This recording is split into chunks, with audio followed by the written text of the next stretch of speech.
On my own camera? That's wonderful.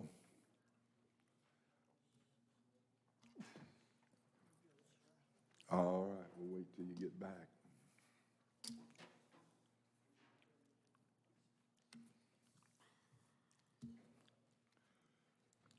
Well, good evening. Is that too loud? Or is my voice just too hoarse? Well, welcome. Oh my gosh, I can't take me. Got to move back a little bit. Welcome to our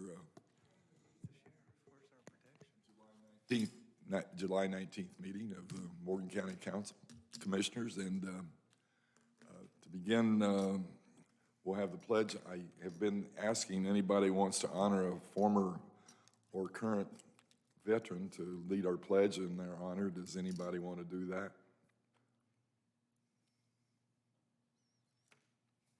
Mr. Ellis, our coroner. Thank you. I'll give the prayer shortly after that. I'm here for my cousin Bobby Whitus, 3 tours Vietnam.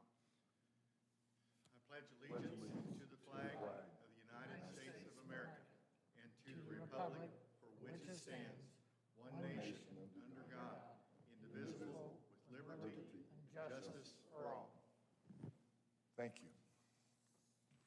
If you'll pray with me. Dear God, our strength in ages past and our hope for the ages to come, we ask you and thank you for being with us this evening as we deliberate on the business of the county. We are blessed with this land, and we bless America. We seek thy wisdom as we make the service. We ask you to protect those who protect us. In his name we ask, amen. Amen. For those who haven't been here before, this isn't my normal voice, but I would say I sang too loud yesterday in church, but that didn't happen. COVID don't let us sing. But I don't usually have any problem. I did go to the doctor, and I'm vaccinated, and this is just something that came along in July for fun.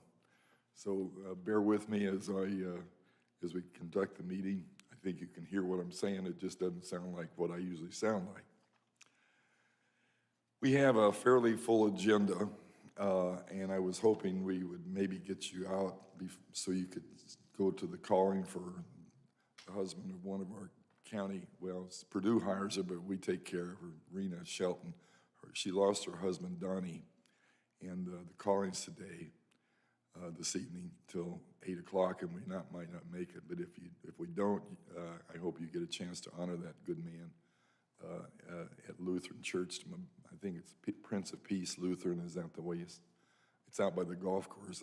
And that's tomorrow at 11 o'clock. I think the calling out there starts at 10. So our thoughts are with Rena and the Sheldon family, and we'll proceed this evening. If we get out by time, you'll have time to go. First order on the agenda is Judge Foley is going to share with us the state of Morgan County Judiciary. Judge. Thank you. Thank you, Commissioner Adams, and greetings to the rest of the commissioners. Is this on? Excuse me. Tilt it up a little. There we go. Okay, I'll bend over. Nonetheless, it's good to be back in front of you. We've had a year off from the address that I began in 2015. So with COVID and everything else that went on with it, we didn't have an address to you from 2020. So this will be a combined address from 2020 and 2021 on behalf of the Morgan County Board of Judges, which again consists of myself, Judge Hanson, Judge Williams, Judge Dungan, and Terry Iacoli, our magistrate. I'll bring you the state of the Morgan County Judiciary.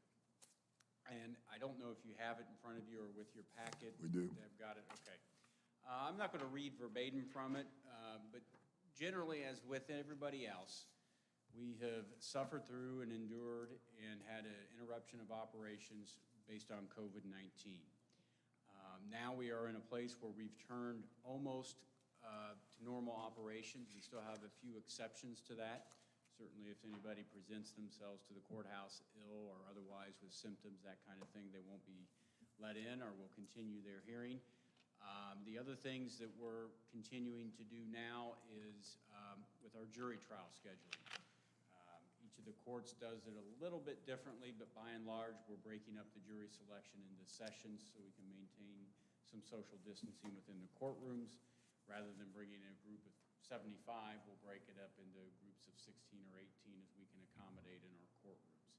I think I've done at least 2 of those jury trials recently, and the feedback I've had from them have been positive from the participants. And again, these are folks, Morgan County residents, who get summons, get the little notice in their mailbox that they've got to report to jury duty, and so it's compelled. It's by order of law that they have to be there. It's not voluntary. So a lot of things, COVID, you can make choices on. Do I go to Walmart or do I get my groceries delivered to me? But this is something that's compelled. And a little bit of unique feature for myself, this past Monday, I found myself in that same situation where I was hauled into some judge's courtroom, and there was some lawyers asking me questions about my qualifications and abilities to serve as a juror, one of which will remain nameless, who kind of was sitting across from me, but anyway. Eventually, I was stricken and allowed to go back to my office and carry about the rest of my day. But nonetheless, I have some empathy and feelings for folks because I've been there myself and just recently went through it. But it seems to be working. We're working off the backlog. I'd be remiss if I didn't comment and thank many of the folks that you see and work with on a daily basis or weekly basis as well. But if you rewind back to March of 2020 and April of 2020, we were operating almost by a daily, hourly basis of information to us on what to do, how to do it, and what our limitations were, and fielding the questions, well, I've got a hearing scheduled for next week. What's going to happen? I don't know. So, we've evolved from that place, but I want to personally thank, because I worked with them as well, Dr. Broderick, Steve Leday, the Morgan County Sheriff, Sheriff Myers, Jail Commander Rogers, the Clerk's Office, Clerk Stephanie Elliott, Prosecutor's Office, Mr. Soniga, and Chief Deputy Cassie Starnes, the Public Defenders, our local bar, and most importantly, the staff and employees that we have over at the courthouse, because they were able to pivot with us to make these modifications, to come into work even with that uncertainty and do their jobs every day. So it really, in looking back on it, it's a disconcerting time. We didn't have all the answers. They knew we didn't have all the answers, but they were willing to go through it with us. As we look forward from COVID, and maybe look back at what our takeaways, but look forward as to what it changed for us, one of the big things that changed was technology. We had to take a leap into some technology avenues as a court system that we hadn't had before. They've been out there, but we've not been forced to use them in the manner and the way we did after COVID.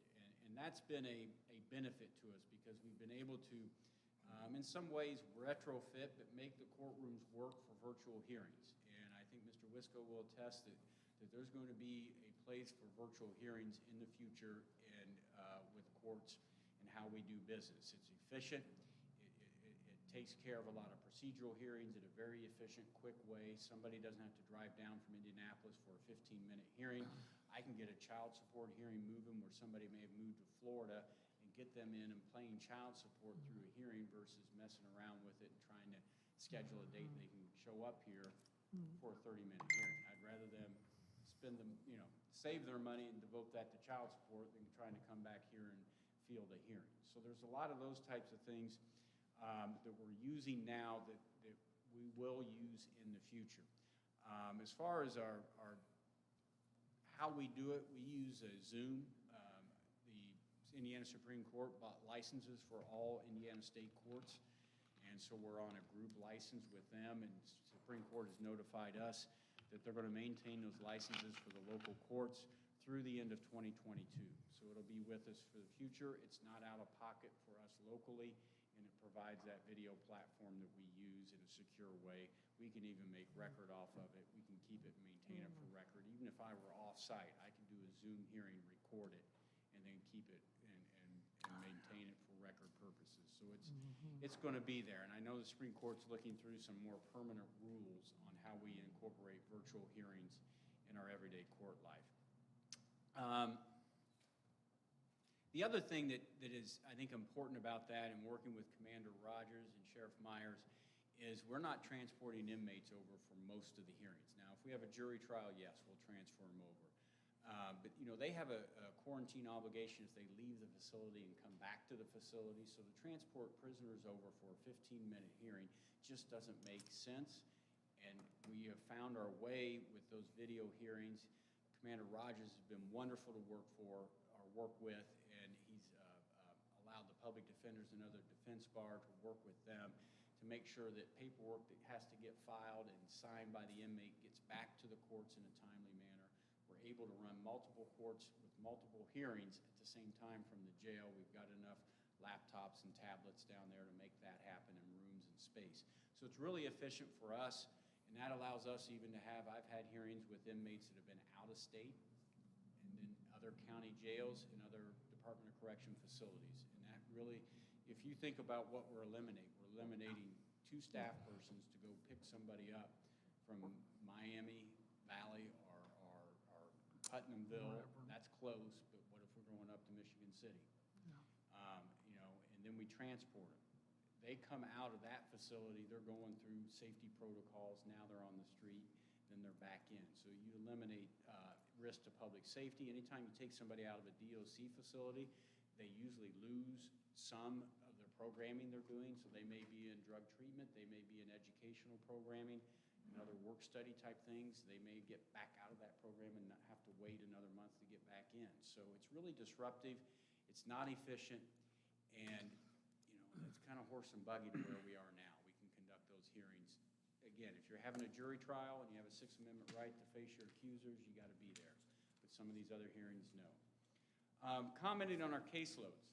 What's happened with our work life since COVID, since I'm last with you? I have on the, I think it's the 3rd page of the report, the breakdown of the caseloads from 2019 down to through 6/30 of 2021.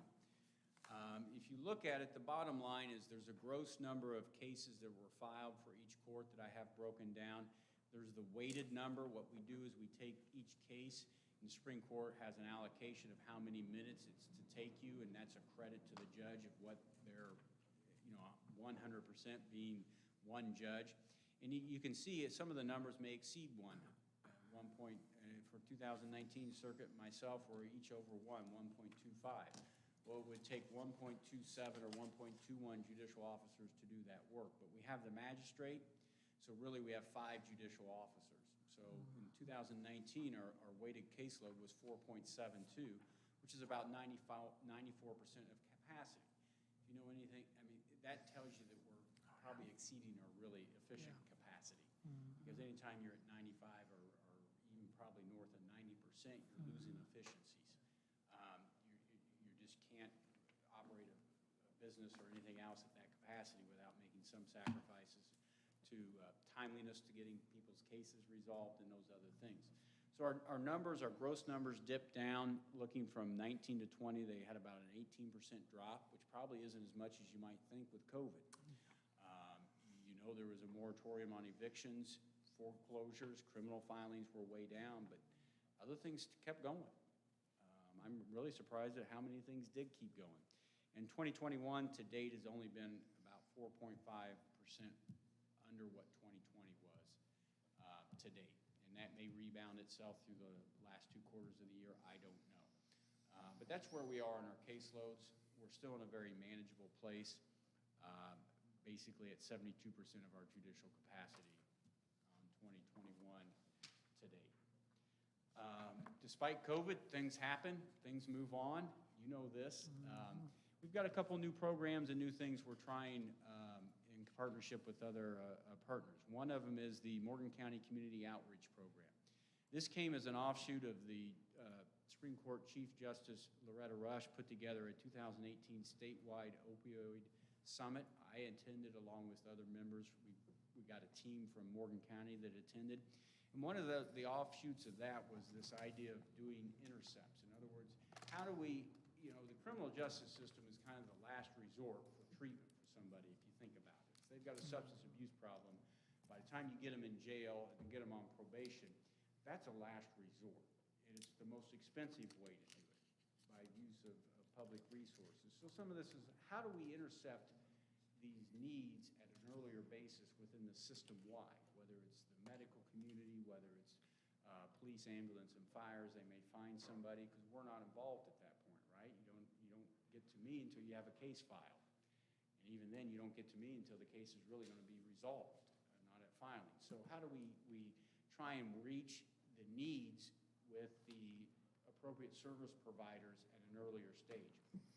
So as an offshoot of that program, the state, through funding from the federal government, Indiana Office of Support Services, created a grant. And we've applied for that and received it the last 2 years. And with that grant, we've hired Joni Bishop, who is a Morgan County resident. And she had been in her professional career a sheriff's deputy and a probation officer in the state of Florida. And retired down there, and her folks live up here, and came back up here to be with them. And she has worked as our outreach coordinator to try and create these intercepts and trying to create these relationships. As a judiciary, it's very hard for us. We're tied to our desk large parts of the day, and it's hard for us to get out and network and do these other things with other folks and to try and create these consistency and communication that's needed between the providers. So she's been doing that for us. You may have received notice from some of the things she's doing from different sources, but one of the things she's doing is there's billboards around the county now at findhelp.org. And what this is a website that somebody can go to, and if they've got a need or a problem, whether it's housing, whether it's substance abuse, whether it's mental health, they can plug that in, plug in their community, and then qualified service providers are then linked to them. So they have a source to find who can help me with this, and how do I get that help. So I think that's a great benefit, and she's continuing to do additional work for us to be able to match that need with resources within the community. The other thing I've been involved with the last 2 summers, and I have a special guest with me related to that, is what's called the Rural Initiative, or Rural Justice Initiative Summer Extern Program. And that was developed under the leadership of the Indiana Supreme Court, but with a desire for law students who are indicated an interest in either rural justice or small town practice of law, or providing legal services in a small community, whether it's public or private, to have a place for them. And of course, that's close to me, because that's what I've done. And I think a small town lawyer can really be a heartbeat of a local community.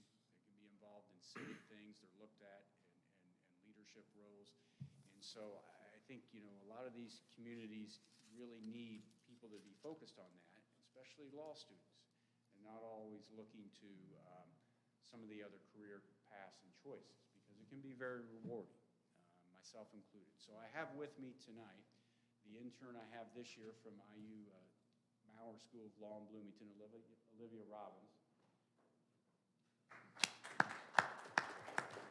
Now, she might have come because I told her, but she might have also wanted to be here too. But nonetheless, Olivia has been great to have around the office. She's smart, and she's real helpful, all those things that I probably wasn't as a law student. But anyway, she was raised in Missouri, in western Missouri, and went to school and college and undergraduate in eastern Kansas on a cattle farm.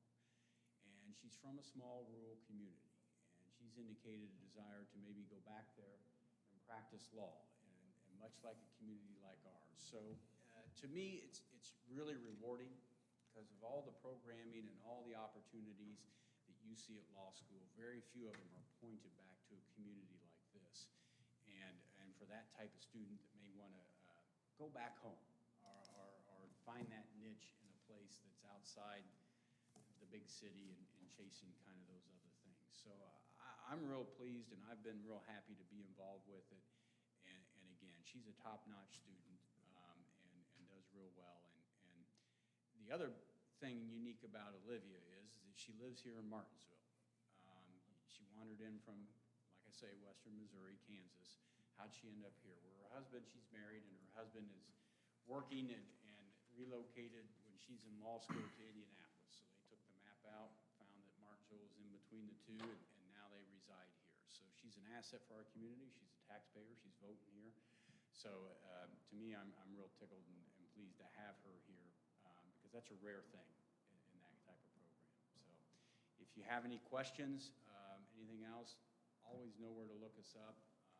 Again, we appreciate everything you guys have done and the county has done to try and work through the problems and the difficulties presented by the pandemic. I think we've weathered probably better than most. Nothing's been perfect. We've made a lot of mistakes, but I think people have given us some grace and understood that. And I'm real happy with how we came through it and where we are. I don't want to go back and do court from my basement, quarantine. Yeah. But, you know, that option exists. It does. So, anything further? Judge, I appreciate it. And gentlemen, you have comments or questions? Your Honor, I want to thank you. And then Olivia, coming from a small community, our county attorney won't advise me without surcharging me. And I was wondering, does the farmer possess any liability when you go cow tipping and it falls on you? I hurt my foot the other night when I was out with the mayor and we were out cow tipping. And if you could look that up for us, we'd appreciate it.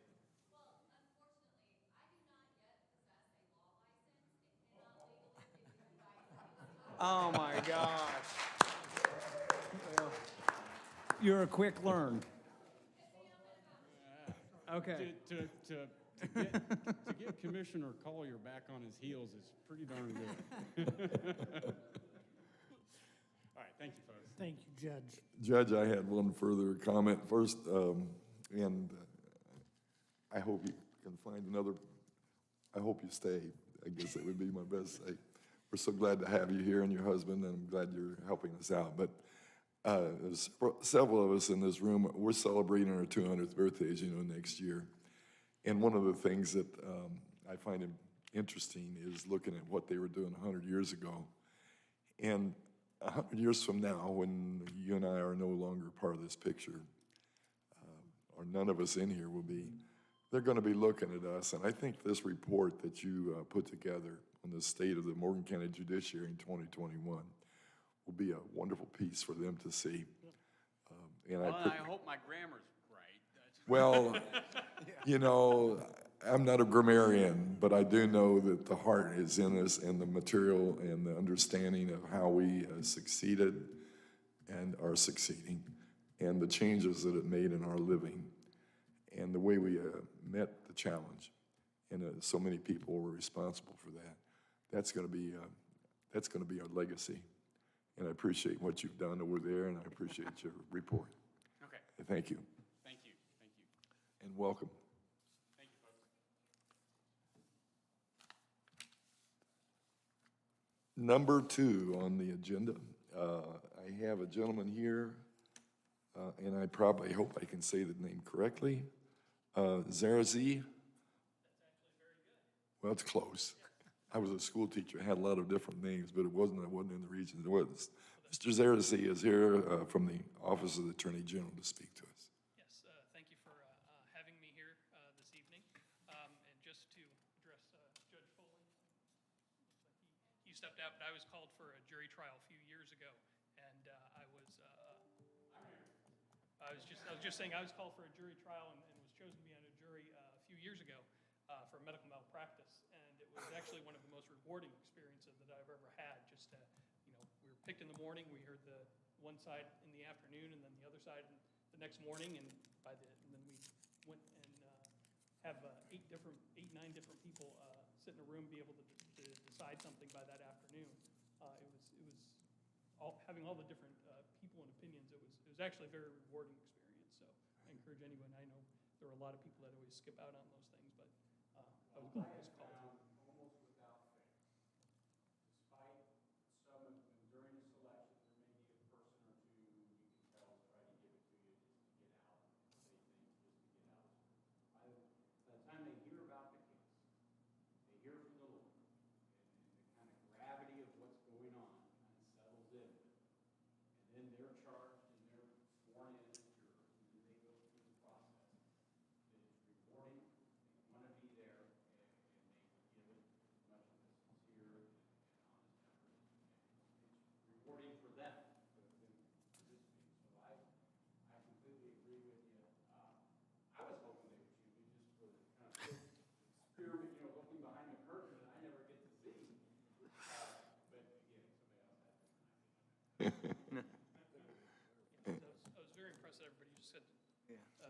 both sides, and we're able to argue and come to a decision. So I was just really impressed by that. So I'm glad I was able to hear the state of the judiciary.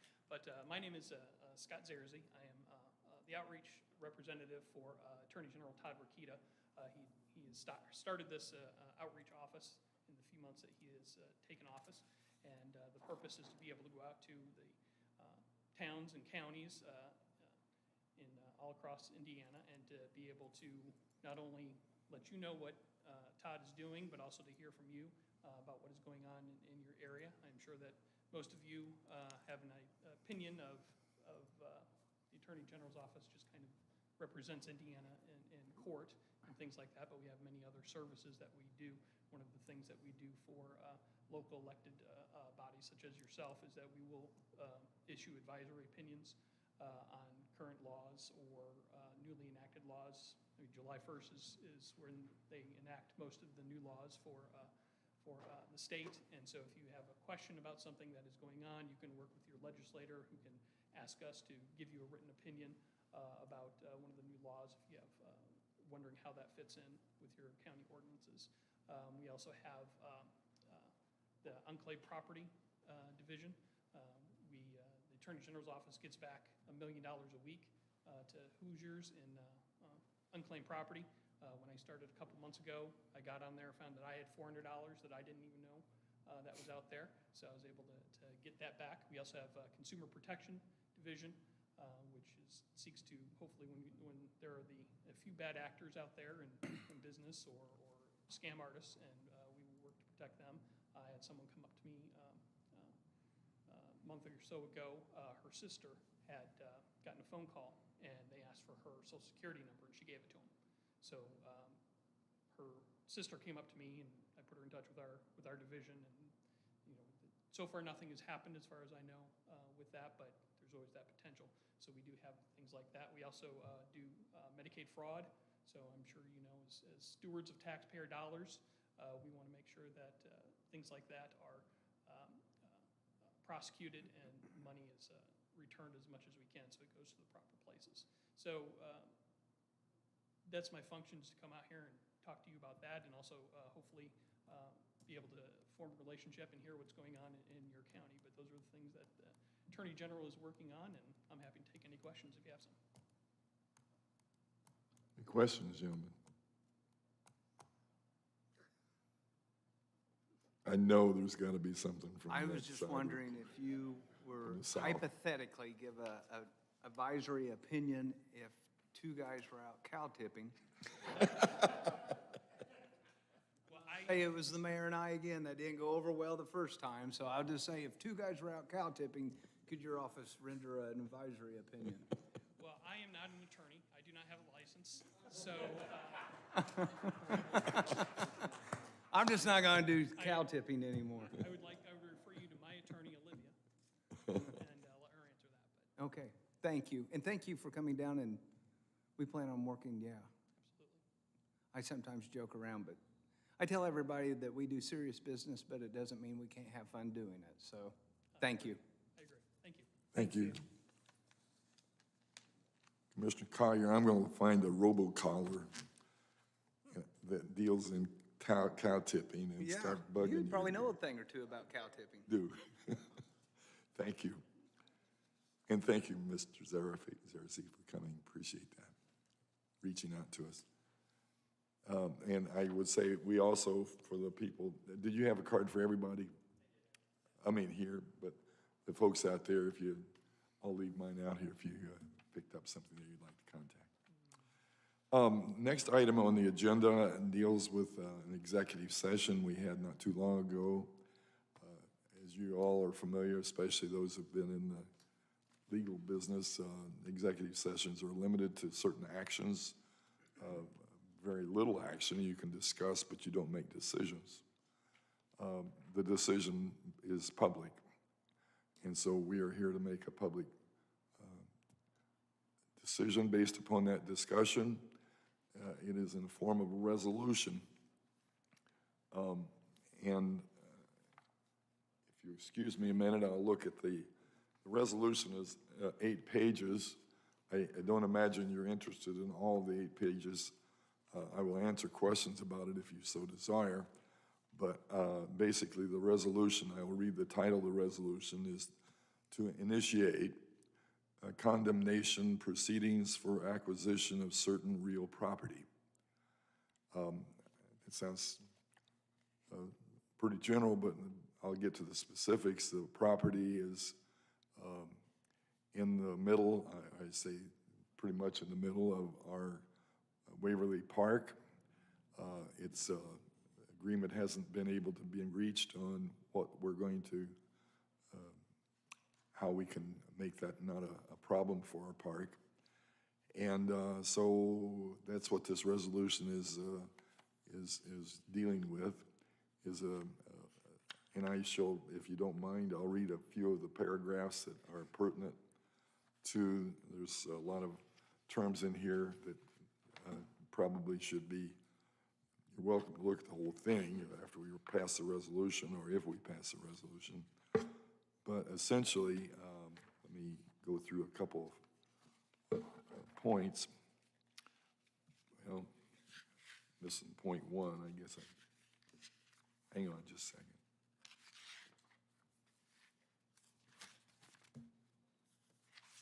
Kenny, can I see yours for a second? The second page, or the third page from the end. I don't know what happened to mine unless I shuffled it wrong.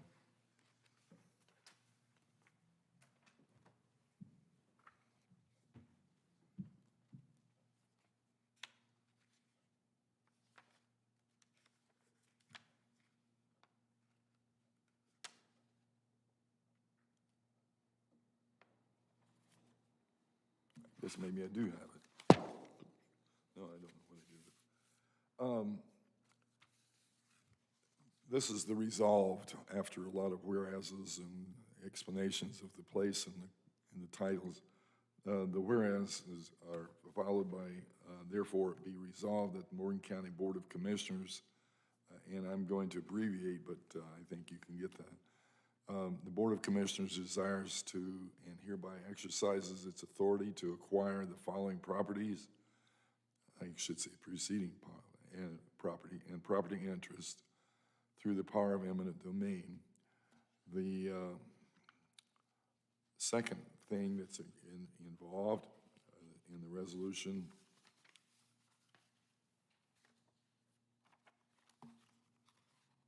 good grief. Too many copies up here. The Board of Commissioners finds that acquiring the properties through the power of eminent domain is in the best interest of the county and its citizens and the continued development and growth of Old Town Waverly Park, as well as the northeast portion of the county. Number three, the Board of Commissioners authorizes and directs the attorneys and agents to commence with negotiation for the acquisition of the properties, including obtaining appraisals and the required by statute and delivering in good faith offer to the owner. Number four, if the acquisition is not achieved by negotiation, the Board of Commissioners then authorizes and directs the attorneys to proceed with the filing of appropriate action in court in order to achieve those stated goals by virtue of the power and procedures provided in Indiana Code 32-24-1. Number five, all of the recitals of this resolution are material elements of this resolution and are incorporated herein by this reference and constitute findings of the Board of Commissioners to support the initiation of eminent domain process under Indiana Code 32-24-1. And the final thing is the resolution shall be in effect as the date of its adoption. Those are the 6 items that are in the resolution that we discussed but did not reach a decision on. I present that to the board for their discussion and action.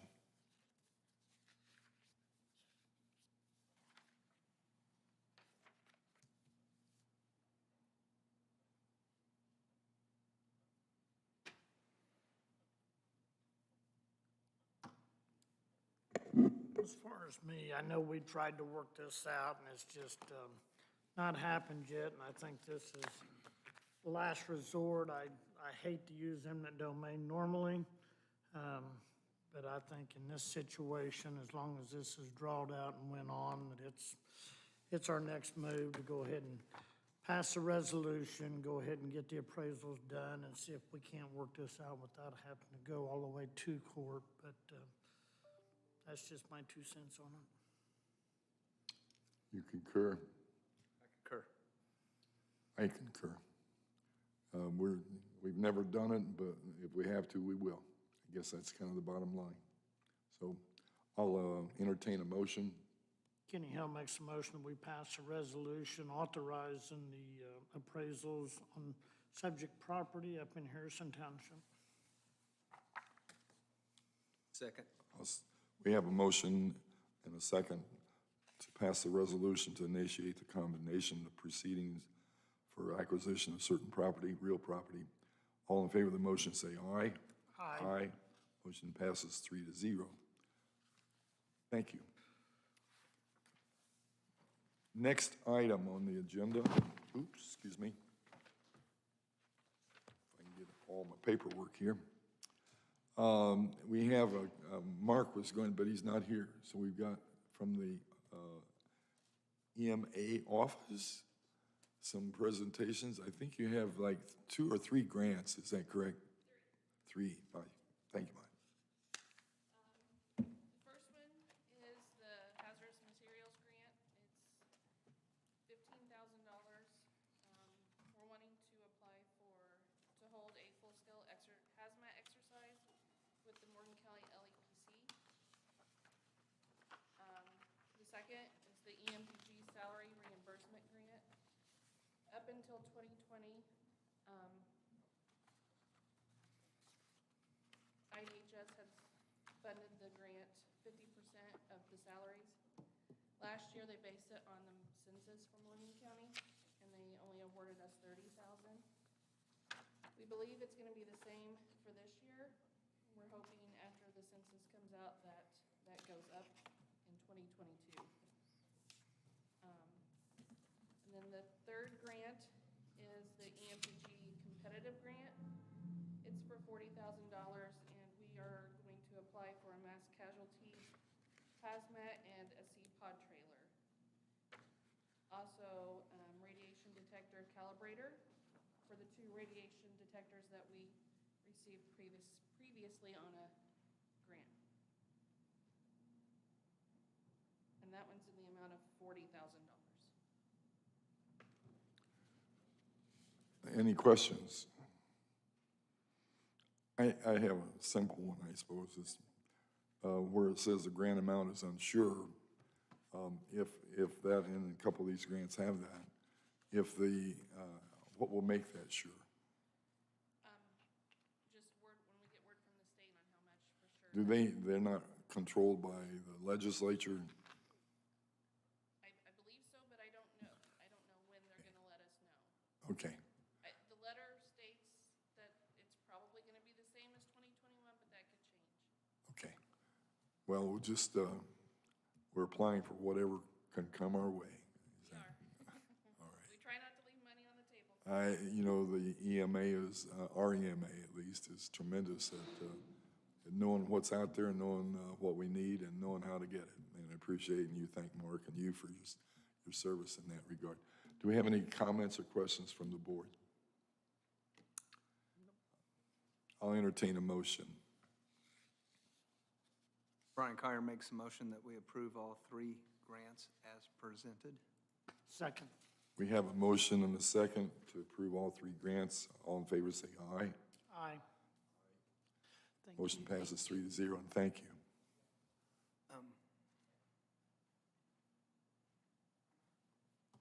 I thought I heard it. Can I ask a question for clarification? Because I was reading something. I don't mean to put you on the spot, and if not, this is more of my old council hat than it is the commissioner hat. One, if our numbers go up in the census, I think our funding will come up off of what they're giving. There's a break point, and we're within like 2,000 away. yeah, we're like within a couple thousand people, which I'm pretty sure when we get the new numbers, we'll be there. And then 2, make sure when you're presenting that we get a list. You give me, I'm in your email cycle, so I get what you get awarded but they've brought in tons and tons of money and grants. So you alluded to that we're getting a lot of bang for our buck, to paraphrase you, but we really are. So, We're close to $500,000 in grants in 3 years. right. So I always like to point that out when we're doing that, especially when it's to the plus and it's to the citizens plus. So thank you. Thank you. Thank you, Tori, and thank you, Commissioner Collier. Next item on the agenda is EMS with a proposal that's very interesting from Donnie. Would you care to share with us what you're bringing to our table? Yeah, I've been working with Justin Spurk with Zoll Medical for a couple months now, probably 3 months or better, looking at lease options. One of the things the pandemic has opened the door for is the ability to lease items that normally you have to purchase, and those are expensive items. So we've been allotted the opportunity to go into a lease agreement, a 10-year lease agreement with Zoll that will effectively replace every piece of equipment that we have that is Zoll-related on the ALS side and give us all new top-of-the-line equipment and allow us to do a lot more with that equipment than we've been able to do with the previous equipment we've had. Things along the lines of traumatic brain injuries. With the new equipment, we would be able to take a look at a patient and see a snapshot of their vital signs and what's going on with them so that we can make determinations on best patient care just from these snapshots that we're seeing. And sepsis. Sepsis is another problem that we see, especially in our elderly community. We'll have the ability to track the sepsis protocol and to effectively monitor temperatures with esophageal detection devices for temperature control, and to be able to see what the trends are for patients so we can help bring them back from the brink and possibly make them more viable. So there's a lot that goes into this. And what I was able to send you is a snapshot of what that looks like in this particular balanced budget equipment technology solution, this 10-year agreement. I hope you guys have had a chance to take a look at it and digest some of it, but my goal was tonight on the Zoll front is to answer any questions that you might have based on what I've shared with you in the email with the, I don't want to rehash everything if you had a chance to take a look at it. But it is, the net savings is going to be probably over $1.4 million over 10 years. Keys to this agreement will be the fact that we will be able to include soft costs. So where we have $78,000 budget for ambulance supplies, in my budget currently I've got that set at $60,000 because those soft costs have been rolled into the Zoll lease. Now some of those costs are still there, but they're at a much reduced rate. What we did was it gave them all of the prices that we're paying from their competitors, and they were able to beat all those prices or to basically get us those items for free. Like life bands, we probably won't have to buy a life band for an auto pulse for the majority of the 10 years of the agreement based on what's already built into the agreement. Things like that, reach back as far as 7 years for patients on QA/QI. We'll be able to reach back because that's built into this agreement. And CPR data information that will allow us to increase our training quality so that we can better have better patient outcomes. So the long and short of it, and the last sentence in my letter I sent to you guys was this has a lot of cost saving and a lot of patient-driven benefit to this agreement.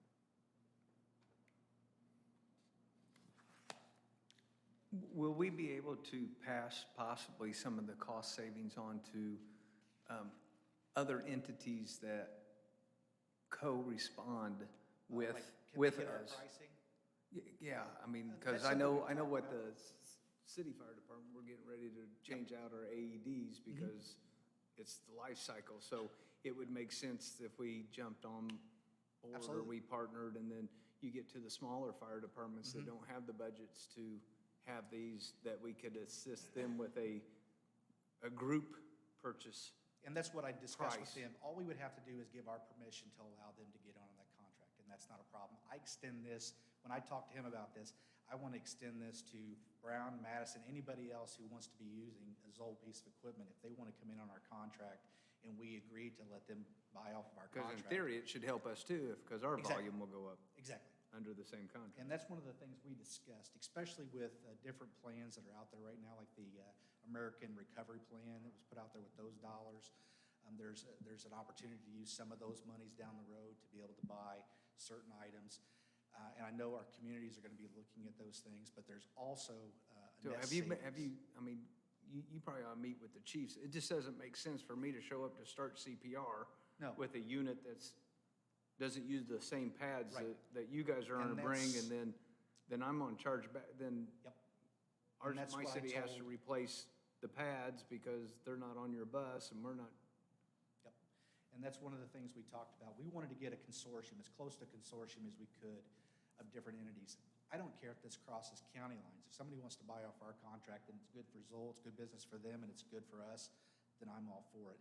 And that's how consortiums were created, like the National Purchasing Partnership or the Houston Galveston Association Consortium.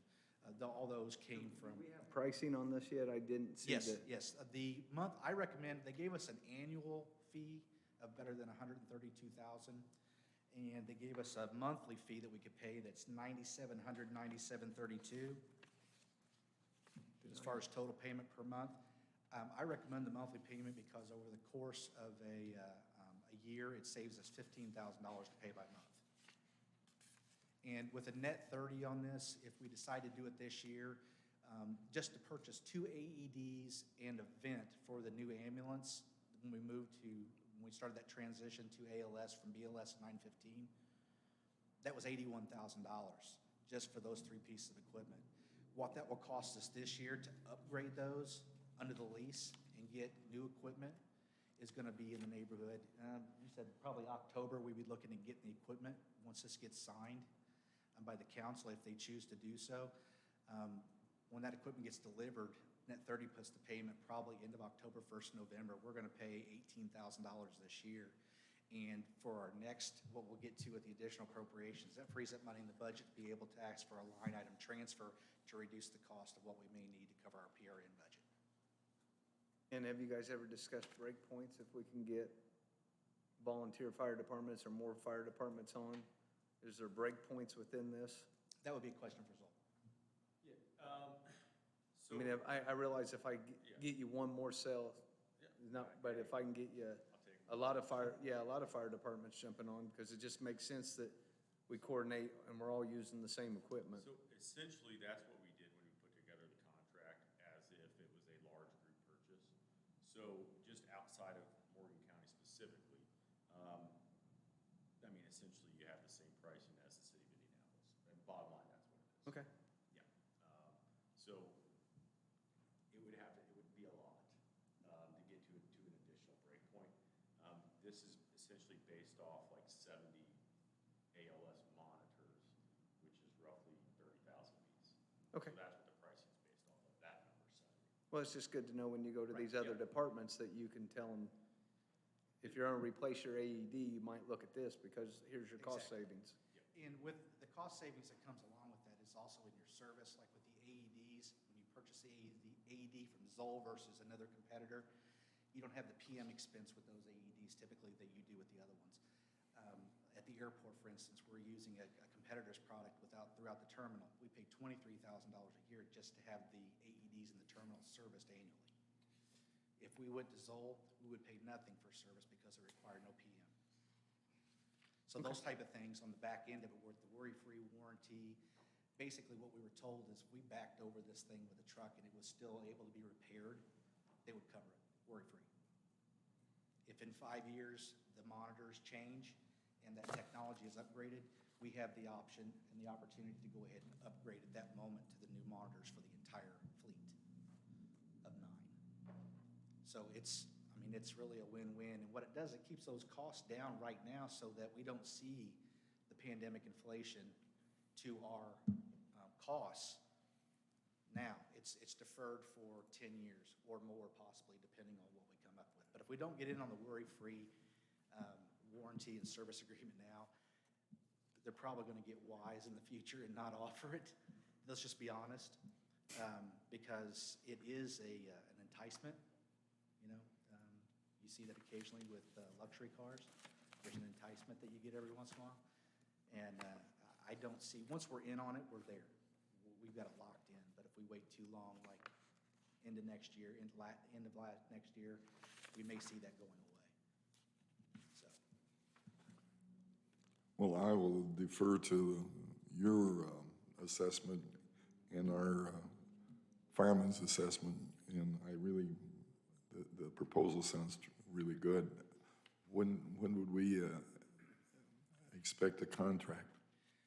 actually, we were talking about that tonight, and we will have it as far as an itemized contract. This is the first 10-year contract that Zoll's ever done. We were expecting, they're really sharpening their pencils and getting in there and doing a lot of stuff. So we're expecting the itemized contract any day. When? Any day, we're expecting it. So we will definitely have it no later than the August council meeting, because obviously if they approve it, we want to get it signed, because we don't want to push this off any further than we have to. Because we want to get those monitors, vents, and auto pulses over. Gentlemen, I don't think we need any action from us as far as a vote, I suppose, but I except, think it's just getting me off to kicking me off to the council from here. yeah, I'm anxious to see the contract. Get that contract. Me too. It sounds very, very promising, and I appreciate your work, and I appreciate Mr. Gentleman from this, I'm sorry. Zoll, Justin Spurk. Oh, you are, what? Yeah, he's the Zoll rep. The Zoll rep. He's been our Zoll rep since we started the service. Well, thank you for your working together for something that looks like it's very beneficial to all of us, in financially and service-wise. I think it's really good.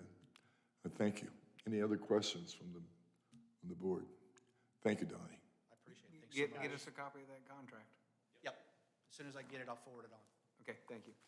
Okay, Do you want to discuss You the have- additional appropriations? Are we good with that? let's do that. All right.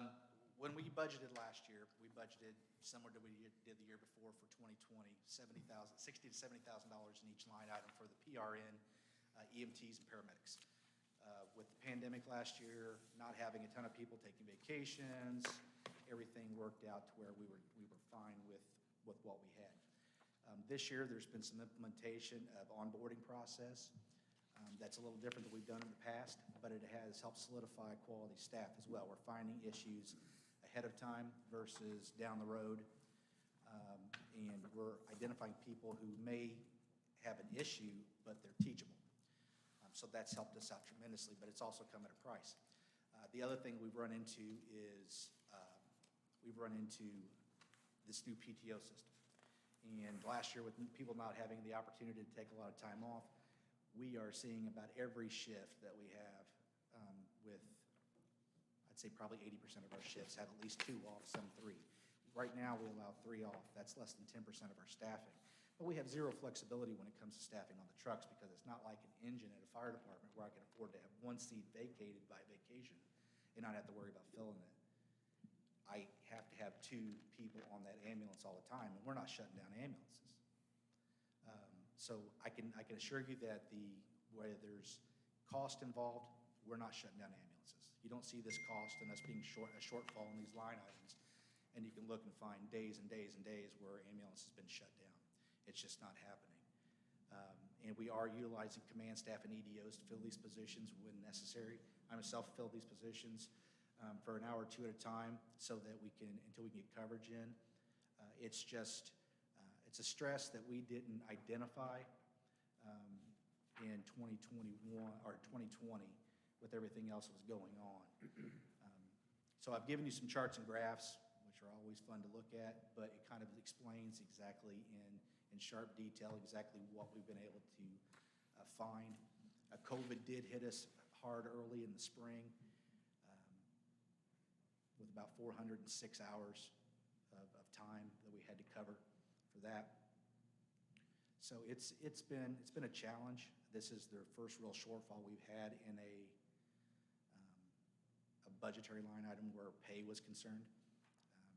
Another thing that hurt us just a tad bit, it's not a major contributor, but was the late salary ordinance, not knowing exactly what the salary is going to be for our PRN people. So that contributed just a factor. But again, with everything that was going on last year for the council and other agencies, I can't lay onus on that. It stops at my desk, but that's where we're at.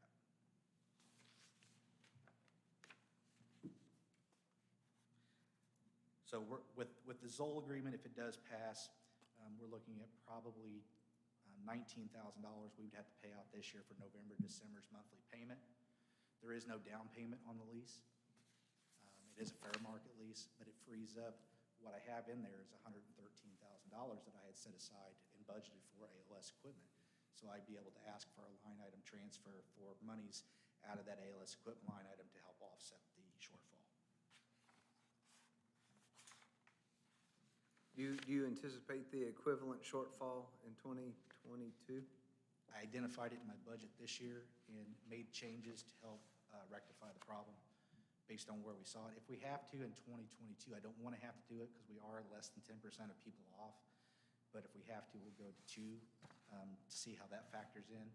But with the PTO hours the way they are, we want to make sure people have the opportunity to use their benefits. But, you know, we may have to come up with a creative way of looking at additional personnel, maybe in the area of assigned personnel at a float. I've got some ideas that we've started kicking around in our office about what that would look like that would help offset the cost without adding any kind of additional benefits or, you know, your insurance costs and things like that would not be a factor. We would still be using them as dedicated part-time is what I'm looking at. And working them possibly on a 1-on, 5-off cycle, which would put them right at about 28 hours per week on the average. And those people are also going to need time off. So looking at a system like that may be something we can look at to help offset and keep the overtime down. Because I know our people are also getting tired of having to work overtime, but they enjoy using that PTO as well. So there's a trade-off.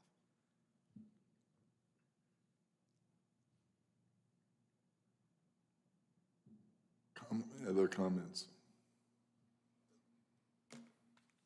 So you're asking us to push this so you can go to the council, is that correct? Yep, go take my licks at the council.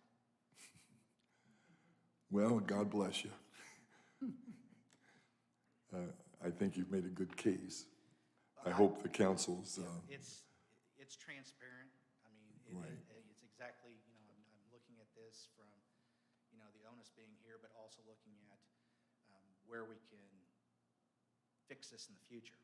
And, you know, we're in a situation where we're still in an emergency situation.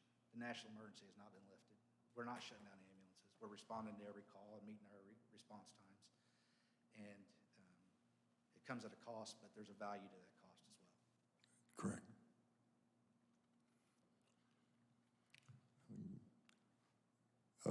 Any comments or a motion from our board? It doesn't have to be a motion, does it? I don't know if it has to be a motion. We have to have a motion that we I'm can not take gonna it make to a the motion council. on the Zoll until I get the contract. He's I mean, talking he about- can, he's and talking then, about the overtime. well, that'd be It's all a council. tied together. That's council. Assume at the council, but I didn't know we have to give blessing before to Donnie to say, oh, yeah, we understand, here it is, and we support it. I don't know how that works. We just say, Yes. good luck.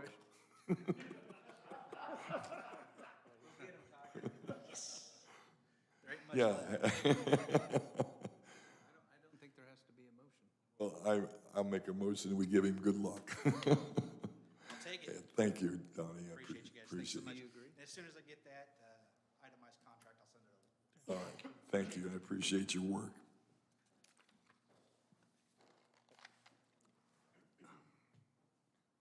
Next item on the agenda.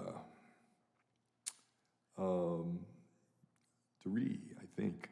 No, this is, hang on, I can't even read my writing.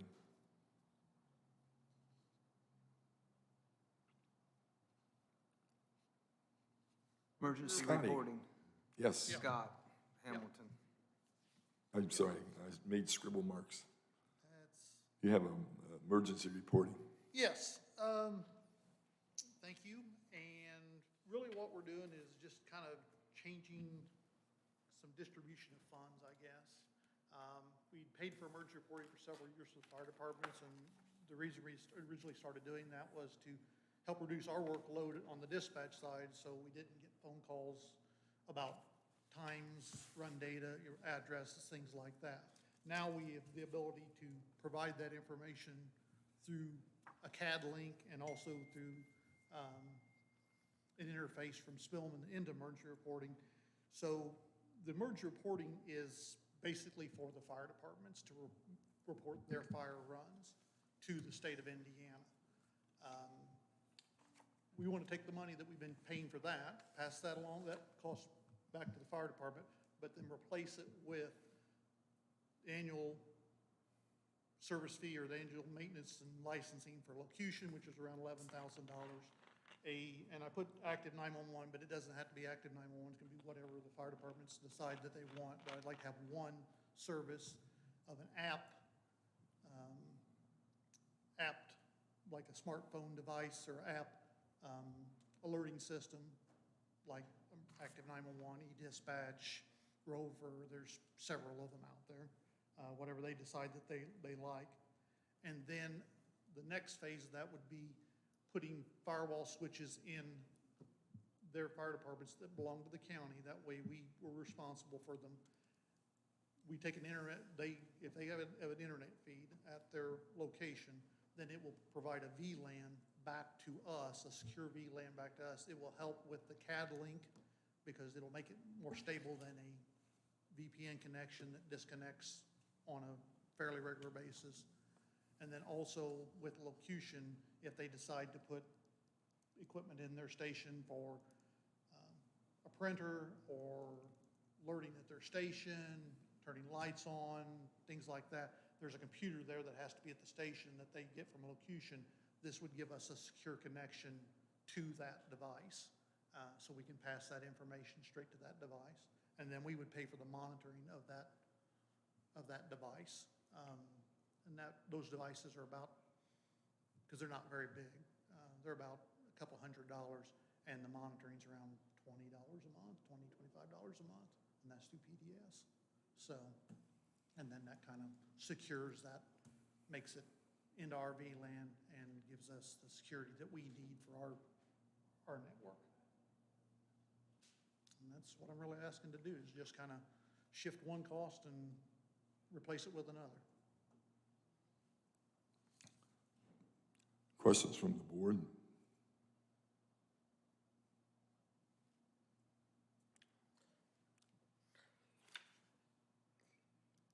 I have no I'm questions. It fine makes with it it very- myself. The only question I'd ask, have you talked to any of the fire chiefs just to give them the heads up that this is probably gonna happen? Well, I wanted to talk to you guys first before I got Okay. too far ahead. But, I'm fine with them.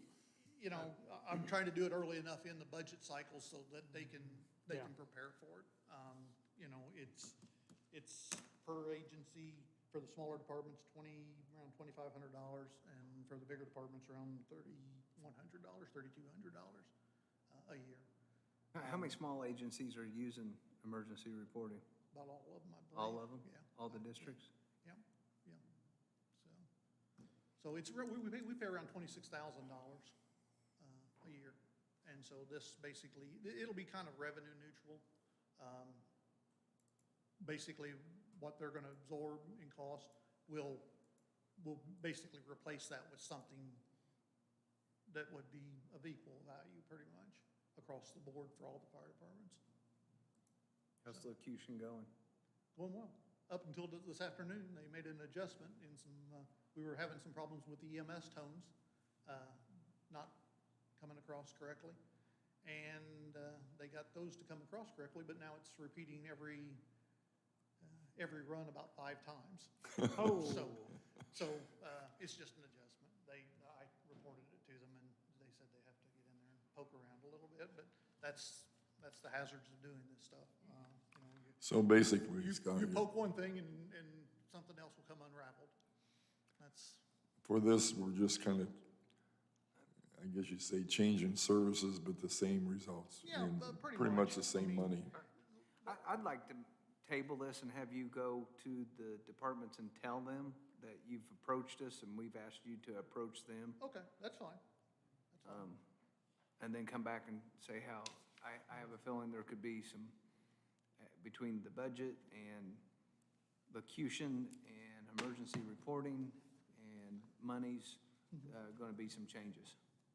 So, I mean, I don't have a problem asking them to partake in the cost of emergency reporting, but on the overall scheme of things, the total bill is a relatively low dollar figure, and I think there'll be bigger figures in the near future that we will have to figure out the budget for.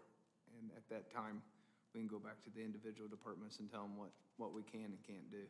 Yeah, yeah, and that's fair. Well, like I said, we're trying to, because of the PSAP operating fund, it's to support dispatch operations, and this was used to help us, because it did support us in dispatch operation by reducing workload that we wouldn't have to do with phone calls and stuff, which I understand. If you have a structure fire, you have 5 fire departments at structure fire, you're gonna get 5 different phone calls on address, owner information,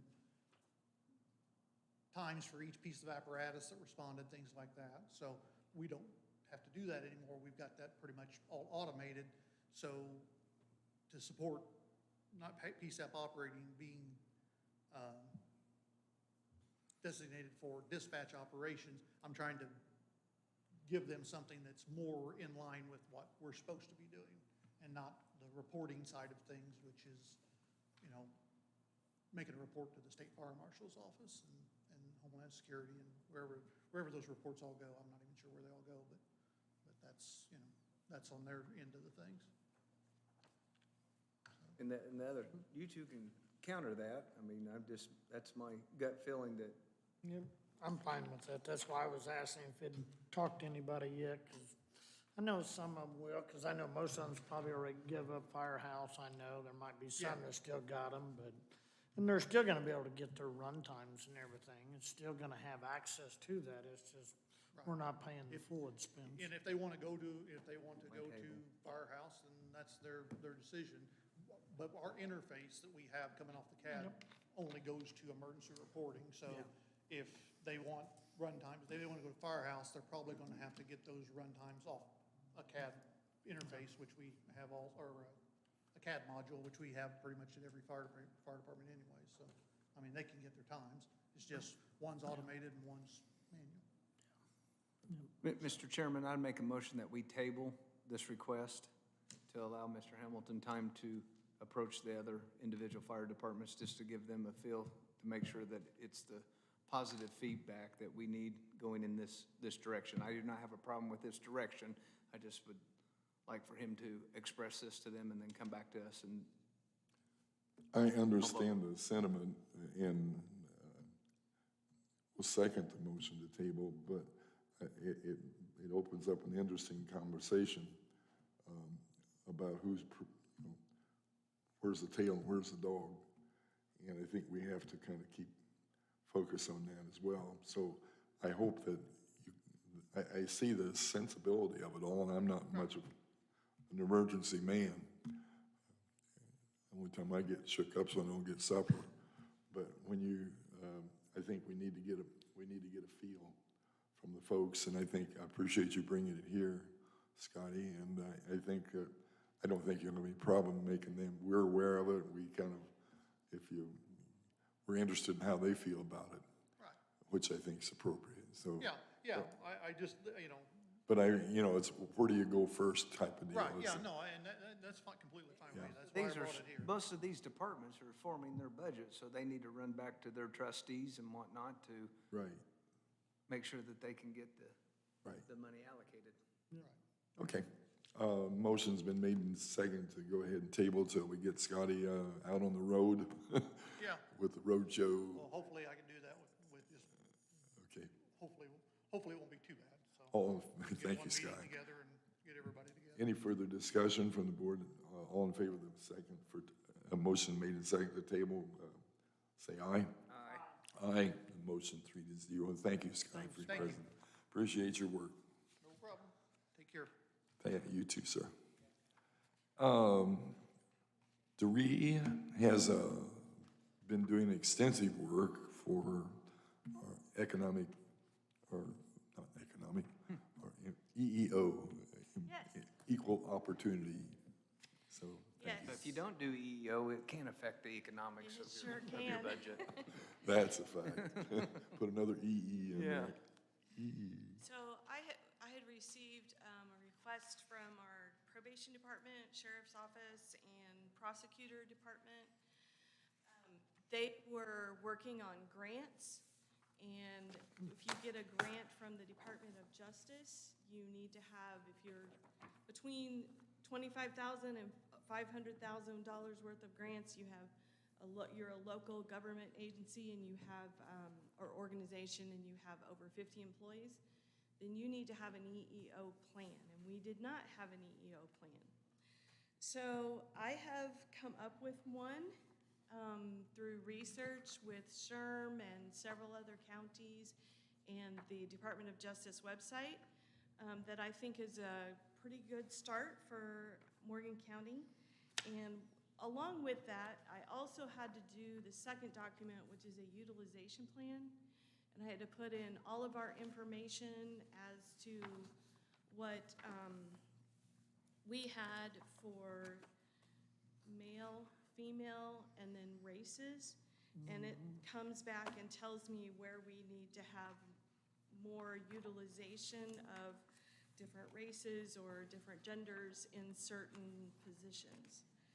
And then I also had to put narrative in there as to what we were going to do to work on this. So that is what you have before you. Do you have any questions about either one of those? When this is approved in the final form, it will be put on the website, and it will also be sent out to all of our employees.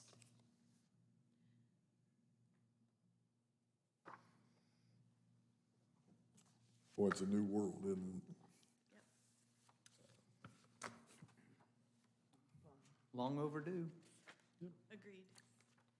Absolutely.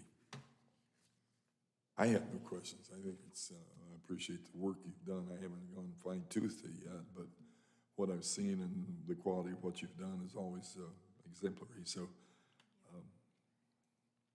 any other questions from the board? Glad you did all the work. I'll entertain a motion.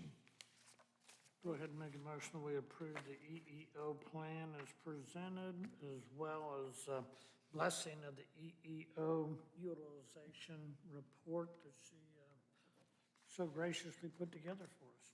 Thank you for all that work. I don't know, does this have to have a second reading, or can that be waived? Does it need to have a second reading, or can it be waived? It's not an ordinance.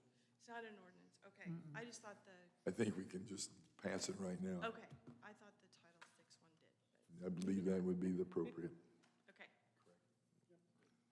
I have a motion for the acceptance of the EEO plan and the utilization of thereof. Second. All in favor of that motion, say aye. Aye. Motion passes 3-0, and thank you, Doree, Thank you. for your work. Thank you, Dre.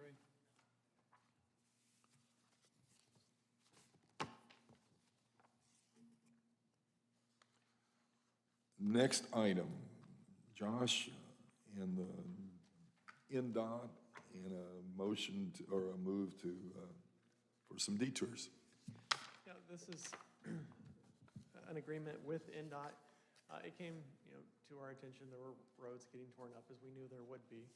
And when we approached NDOT about a way to remedy that situation, they said we are permitted one local detour route where we can monitor the situation, and they'll be in charge of all the expense for damage that happens to that road. So through the highway superintendent and the county engineer, we identified the road that we thought was getting the most abuse. It's coming off of 144, Centenary, down to Henderson Ford and over to Centerton Road. And so what we have before you is the agreement from NDOT so that they will take care of any damages related to that. Likely, we'll do the work, they'll reimburse us, but that's the agreement we have for you guys tonight. You know, It's unfortunate that there's just one road, that we have to have one route. And I mentioned this, and I don't know if it's, you know, the cat's out of the bag or too late to do anything about it, but it might be helpful as we go down further, well, as we continue with our road programs in our county, both our PACER ratings, but numbers of how many people use a road would be, and we've got, I don't think we have very many of those devices that you can get road counts on. I don't know how many the highway department has, but it would be useful if we had those kind of because then we can say, NDOT, here's the increase that we're seeing on this road, and this road, and this road. But I don't know how much it costs those things to get, and it's, like I say, we're already pretty much, I don't know how long we're gonna have to continue, because right now it's abnormal. Some roads are getting hammered, and some are, you know, people are seeing roads they never saw before, and they're seeing semis they never saw before. But at least we've got some, I guess you'd say, a stopgap solution for some of the roads that are getting really hammered. So, and I appreciate NDOT reaching out for it and your work in doing it. Does the board have any comments or questions on the NDOT proposal on the road?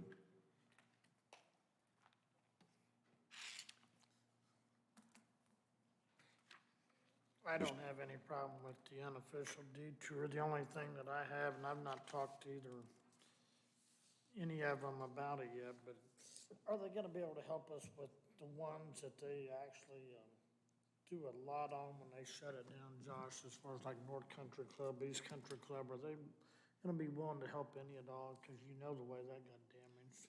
So we can track our expenses and we can try that. Don't hold your breath. I know. What they're trying to say is you get one local detour route. Yep. That doesn't mean that we won't be able to get some more concessions out of them. Okay. But we thought this road segment was going to get potentially more expense than what happened on Country Club. And Country Club, can be repaired. Once the traffic comes off of it, it's not really going back. So we thought this was going to be more bang for our buck. Yep.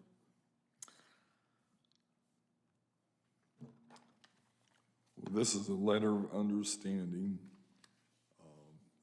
as a proposal for the roads selected. And I assume that what they want is our acceptance of this letter of understanding, or that makes this is the road that we will, I guess you say, accept for that action. But does it restrict us to requesting other ones? We can request anything we want, and should. We should. But this at least says for this road Yeah. segment, they're Yeah. agreeing to. There'll be other ones coming. Okay. All right. Actions on this particular memo of understanding. Do we have a motion on that? Go ahead and make a motion on this letter of understanding, the unofficial detour due to the closure of State Road 37 that NDOT has provided, as well as the map. We have a motion. We have a second. Second. We have a motion and a second. All in favor of the motion? Or I should say, is there any further discussion? All in favor of the motion, say aye. Aye. Aye. Motion passes 3-0. Thank you, sir. Thank you. And I am happy to report that our county engineer should be back in a few weeks, so it'll Good. be good to get him back. We're glad Real to hear quick, that. Josh. Glad he made it safe. On this letter, is this standard? Yeah, I we mean, did- is this standard Well, we did business? a litter like this. There was a culvert repair, I think it was a culvert repair, out on the western part of the county. And we Yes. got a letter just like this for an unofficial detour route. This would be good for the constituents that call me and that want their road repaved on every road that's just not listed in this one, that they think that I-69 and the Fed and and it's not. Here's our rules. This is what we get to play with. It's not your commissioners. It's not your local level of government. This is the best we can do. Yeah, for now. For now. Yep. Thank you. Thank you. That is all the items on our new business and our old business and tabled business. We have 4 items. Mr. Wisco, American Water Company. Well, I talked to him this gonna have a, access and easement agreement for us to grant access to them. And we will have, we'll also be entertaining, official action on sale of the property in accordance with statute. The time that's passed has been, no more than the parcel is in both size and value, attempting to find a statutory loophole, if you will, to bypass some of the formality, but they're in agreement with me that I failed to find that because still appraised it a little bit higher than we thought, so we're gonna have to go through that procedure, so that's where we're at. Thank you, Jim. Appreciate it. We're glad to get that one behind us when we do. We also have in front of you, gentlemen, a updated pricing for the fleet management solution that we're considering. Josh? Yeah, there's no action to be taken tonight. The people we needed to coordinate with, one was on medical leave, the other was on vacation. So hopefully we'll have contracts for you at the next meeting. Again, this is through Sourcewell. This is the competitive bidding that's done at a national level that we're able to piggyback off on, sort of like what Donnie was talking about earlier tonight. So the pricing will be what it's going to be, but as of right now, this is what I think is going to be final, and I want to verify that once I get the contracts in.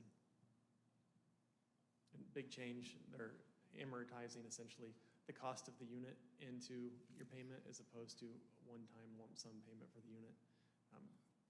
Cost is higher. You can expect every so many years when they renegotiate, it's going to be higher, but that's the change. Thank you. I'm anxious to get that in place. We have a kind of a revision on our 2022 holiday schedule. Deb, we just, we've got it in your hand, the new and the old, and dealt with the New Year's Eve. So we've adjusted it. Some people noticed that we needed to, and you see the new 2022 schedule there. I expect we need to go ahead and approve that, correct? So we about to made a change. Do we have any questions or comments on it? Entertain a motion. Brian Collier makes a motion that we adopt the new 2022 holiday schedule for all Morgan County offices as presented. All of them. Thank you, sir. And do we have a second? Second. We have motion second for the 22 revised holiday schedule for Morgan County offices, all offices. All in favor of the motion, say aye. Aye. Aye. Motion passed 3-0. Solid waste district. We're going to take an action on that this evening. No, that one's really just on there as a remnant until we are ready to deal with it. Okay. At this point, I don't have any new information for you on that topic. Okay, we'll just put it for the next business, next meeting. Yes, and I mean, I guess one thing to be thinking about, we have information that was presented to us by Dan on how we could handle solid waste district if we do anything. And so do we want to take action at all, may be part of the subject matter. Okay. Thank you, sir. The other item on business is we have minutes, other business, the minutes from July the 5th and July the 7th, 2021. Do we have a motion on those minutes? Have you previewed them? So moved. Motion's made to approve the minutes from July 7th and, 5th and 7th meetings. Second? A second. All in favor of the motion, say aye. Aye. Aye. Minutes are accepted as presented. We're down to the good of the county before our adjournment. Only thing I have on the good of the county is this Thursday, Mr. Phillips from Clay Township mentioned that there's going to be much ado about nothing presented at Monrovia next Tuesday, or this Thursday. Well, you can get there for a food truck at 7, and the play starts at 8 to 10 at Monrovia. So all you Shakespeare folks and people that don't even know and want to create a little much ado about nothing show up to Monrovia and get a little food and fun. And I mentioned we also had the calling for, it's past now, it's just closing, but Rena's husband Donnie's funeral will be tomorrow from 10. You call in and then service at 11 out at Prince of Peace Lutheran Church. Gary Oakes. I am excited. We have bicentennial has finally, the committee has come up with really three, a really beautiful logo for the county and Martinsville. And then each of us have our little logos for our patches that we're going to hand out for prizes. And the committee has been meeting, of course, since the first of the year, and our program keeps growing. So I think you just look forward to some good stuff. Do we have any other for the good of the county? Anybody have anything to bring to us? Is there any other business?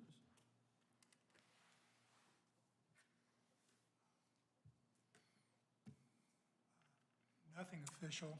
Excuse me, sir. You want to introduce yourself? Yeah, I was going to say, I'm Charles Thrale. I'm a Morgan County resident out in Ashland Township. Okay. Just wanted to raise a couple of points with the American Rescue Plan money coming in.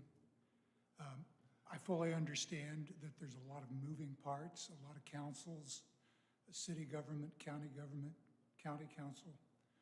But basically just to make an inquiry whether there is a plan to make a plan, to be sure that the public is represented in the decisions that are made, and the task analysis, cost analysis, needs assessments that are going to be going to be necessary to make the very best use of this money. Thank you. And I can just give you one quick thought. It's certainly in the stages of becoming. Interestingly enough, we had a memo or a note this week from our county auditor that thought that we would not need a consultant to help us because we thought we're smart enough. We're not.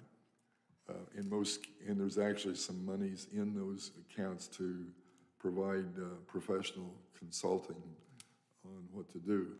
Now, that doesn't mean they're going to run the show. They're just going to consult. But I found that those are always useful.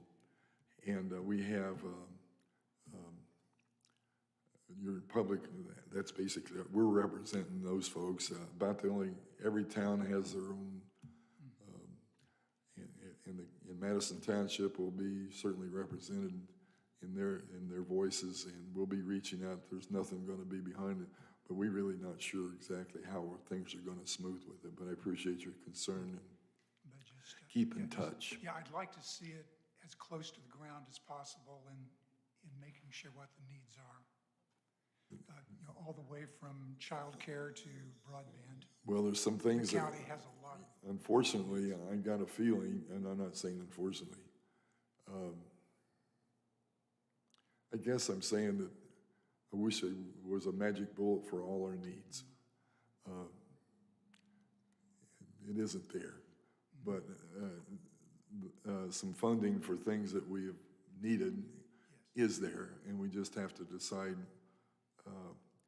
where it's best spent. So there'll be a lot of discussion in that area, but I appreciate your concern and I appreciate you coming for us. Okay. Thank you. Thank you, sir. Thanks, Chuck.